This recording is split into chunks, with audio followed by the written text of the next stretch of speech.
Buenos días,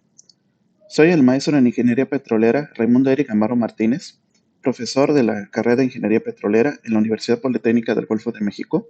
y a continuación les presento el trabajo La función de la fermentación y maduración en los hidrocarburos y su influencia en las propiedades de los fluidos petroleros, en la cual me acompañan en este trabajo los profesores Luis Alberto García Córdoba, Jesús Córdoba Arias y los alumnos Juan Luis Arias Castellanos y Saori Guadalupe Cruz Lovera de la misma institución. Entonces, este trabajo tiene como finalidad pues aumentar y, y explicar un detalle que observé durante la impartición de esta materia, que se llama propiedad de los fluidos petroleros, en la cual se imparte dentro de la institución como parte de la currícula que deben llevar los alumnos, en las cuales al estar revisando la bibliografía y estar checando los diferentes libros de texto de referencia, nos dimos cuenta de que hay un detalle que no se toma en cuenta, es decir, que es cómo va cambiando una materia orgánica en forma de qué, cómo surge la transformación, porque normalmente la literatura nos dice que va madurando y que se va depositando dentro de los sedimentos, en las cuales posteriormente se van sepultando poco a poco, teniendo un gradiente geotérmico que condiciona una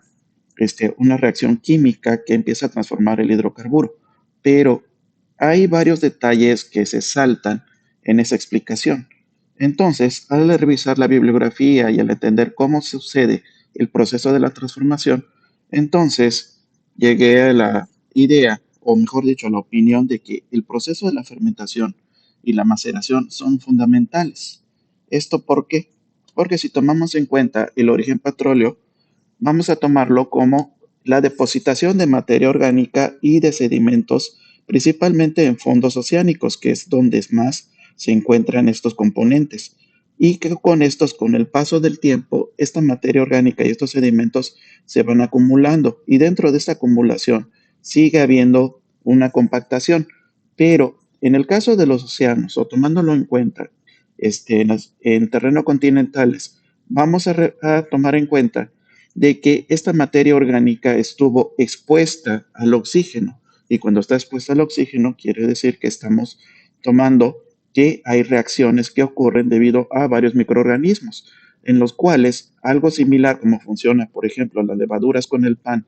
o cuando se descompone un cadáver o un organismo vegetal, hay ciertas enzimas que hacen ese trabajo. ¿Por qué? Porque debemos tomar en cuenta que las reacciones por microorganismos ocurren tanto en ambientes ricos en oxígeno como en ambientes anóxicos. En este caso, lo que sería en la superficie del fondo marino o la superficie del continente, o también tomando en cuenta el proceso cuando ya está sepultado, donde este sepultamiento y debido a la carga de sedimentos encima donde se acumuló esta materia orgánica,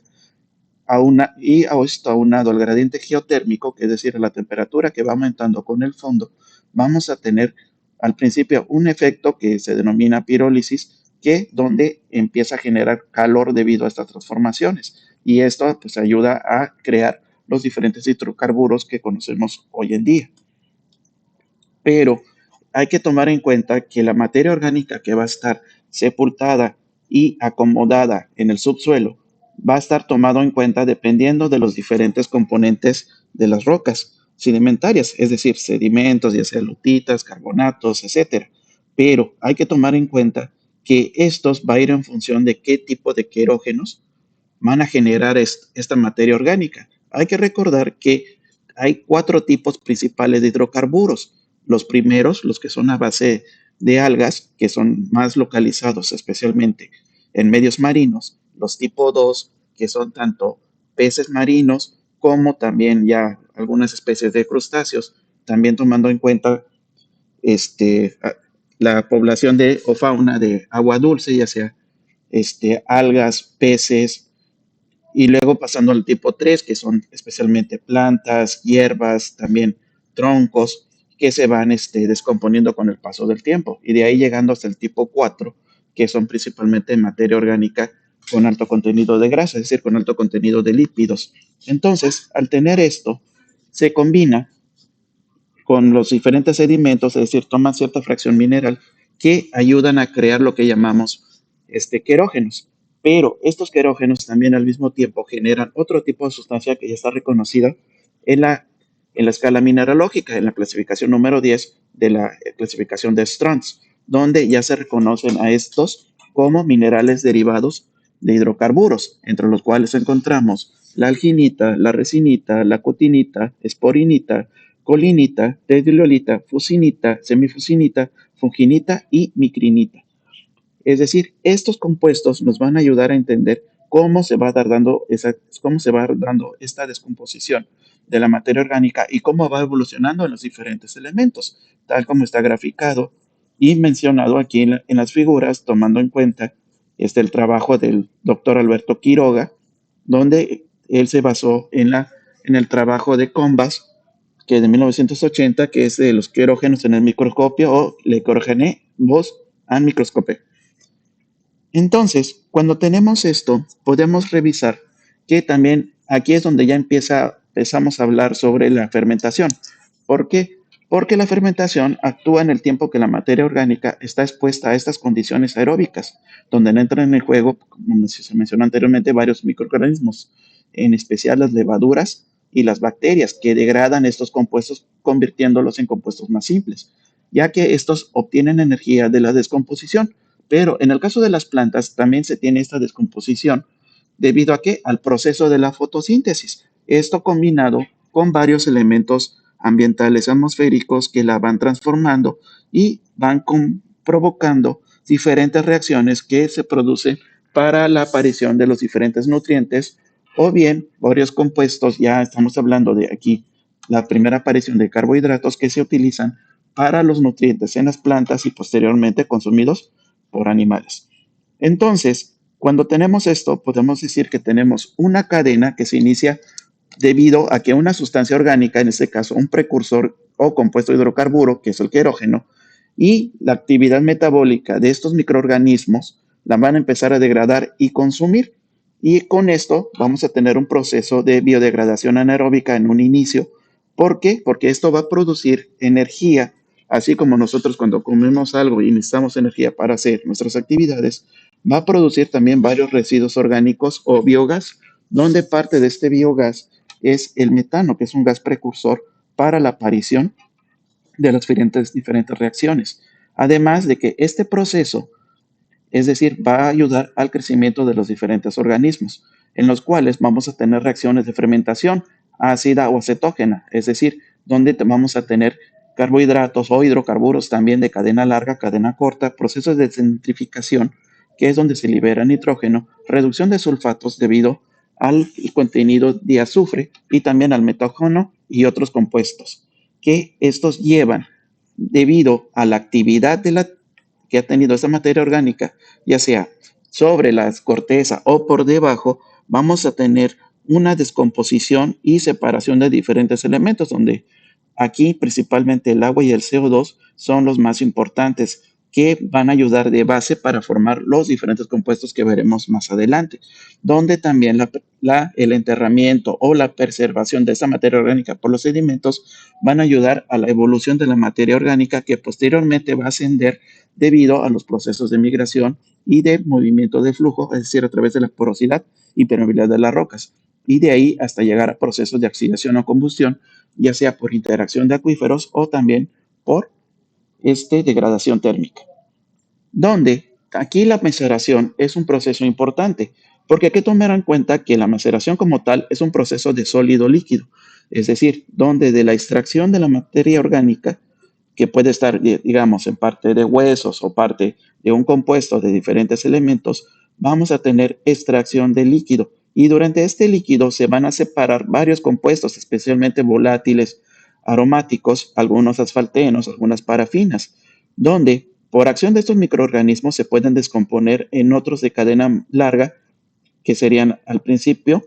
los que se mencionaron a través de los que se van descomponiendo por medio de la fermentación, se van transformando con la maceración en compuestos más cortos o de cadena corta, en los cuales la degradación anaeróbica es muy importante aquí. ¿Por qué? Porque a través de las enzimas se descomponen estos y también esto ayuda a tener compuestos que van a ayudar a la creación del petróleo, es decir, crean, por ejemplo, elementos así muy básicos como los ácidos grasos de cadena corta o la aparición en caso de gases del metano, donde hay que tomar en cuenta que de toda esta materia orgánica, solamente un 1% del total es el que se alcanza a convertir a petróleo. Y todavía de este total, todavía en la degradación queda algo todavía mucho más pequeño. Es decir, que si tomamos en cuenta la cantidad de materia orgánica para el petróleo, ha sido una cantidad enorme de la cual una muy pequeña parte es la que se ha logrado. Tomándolo en cuenta, por ejemplo, en esta reacción que se ve aquí de formaldehído, más la reacción del oxígeno, donde tenemos la separación de CO2 y agua, debido a un proceso donde las levaduras en un principio empiezan a degradar estos compuestos. Pero, por ejemplo, en el caso marino, cuando hay presencia de agua, donde hay alto contenido de sulfatos o nitratos, estos producen una acción de reducción, donde posteriormente no hay oxígeno que ayudan a reducir el contenido de sulfatos. Entonces, ¿qué es lo que provoca? Tenemos la descomposición y aparición de más moléculas de formaldehído, como es contenido de nitrógeno, y también óxido de azufre, que posteriormente se convierte en ácido sulfídrico, más dióxido de carbono, más agua, así como también nitratos de nitrógeno, también ácido sulfúrico y también compuestos nitrogenados más agua con azufre y también agua con ácido sulfídrico. Posteriormente se libera H2S mediante la desnitrificación y con esto pues tenemos una reacción en cadena en la cual el ácido sulfídrico ayuda también a descomponer y tener el proceso de desnitrificación. Y esto lo podemos ver en la manera como se refleja este craqueo, donde los compuestos KER1 a KER3 se refieren a querógenos que han sido inmaduros, en el caso de KER1, en el KER2 tenemos compuestos inmaduros y KER3 son compuestos maduros en los cuales lo primero generan gas, el segundo genera asfalto y el tercero genera gas y petróleo. Luego pues, tenemos los compuestos hidróxidos que liberan metano y carbón, es decir, donde ya se empiezan a madurar. En este caso, pues estamos hablando de un proceso de un asfalto. Luego, posteriormente, tenemos los compuestos de hidrocarburos de cadena larga que ayudan a tener, en el caso del 1, compuestos aromáticos, en el 2, compuestos saturados, en el 3, compuestos volátiles. Y luego de ahí tenemos hidrocarburos de cadena corta que forman compuestos saturados y compuestos aromáticos. Posteriormente tenemos los alcanos como CHX y los COK1 y 2 que son prácticamente generadores de coque, es decir, donde la materia orgánica ya se empieza a descomponer. Y posteriormente, el COK3, tenemos carbono inerte. Y eso lo podemos ver reflejado donde está el diagrama de Van Crevelen, el cual nos ayuda a entender cómo ha ido descomponiéndose esta materia orgánica en base al tipo de querógeno, en el caso del tipo 1 que genera más gas, hasta el tipo 3, perdón, en el tipo 1 genera más petróleo y en el tipo 3 que genera más aceite. Y con esto podemos entender que vamos a tener un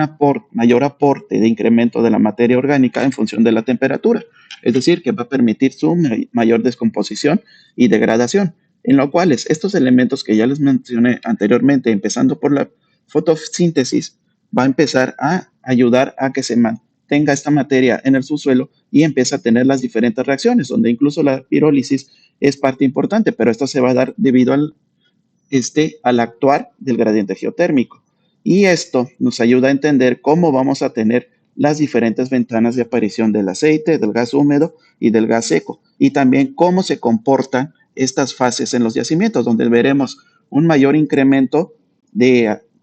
volumen de aceite o petróleo líquido en la fase de aceite negro y cuando tenemos una mayor reducción en la parte de gas seco, donde ya se consumió y la temperatura es un factor muy importante. Y en conclusión, el papel de los procesos de fermentación y fermentación y maceración es fundamental en la transformación de materia orgánica, tomando en cuenta que habrá variaciones debido al tiempo que se está expuesto, a la mitad de depósito, y esto nos va a ayudar a entender por qué tiene el petróleo ciertas características como olor, color, volatilidad, así como cómo va a ser su tipo de flujo, presiones. Y pues le agradezco a mis compañeros Luis Alberto García Córdoba, Jesús Córdoba Arias, a los alumnos Juan Luis Arias Castellanos, Saori Guadalupe Cruz Lovera y también a la directora de la Dirección de Investigación, Gabriela Cano, de la Universidad Politécnica del Golfo de México, y a Redilat por permitirme mostrar esta exposición. Esta es la bibliografía y muchas gracias por su atención.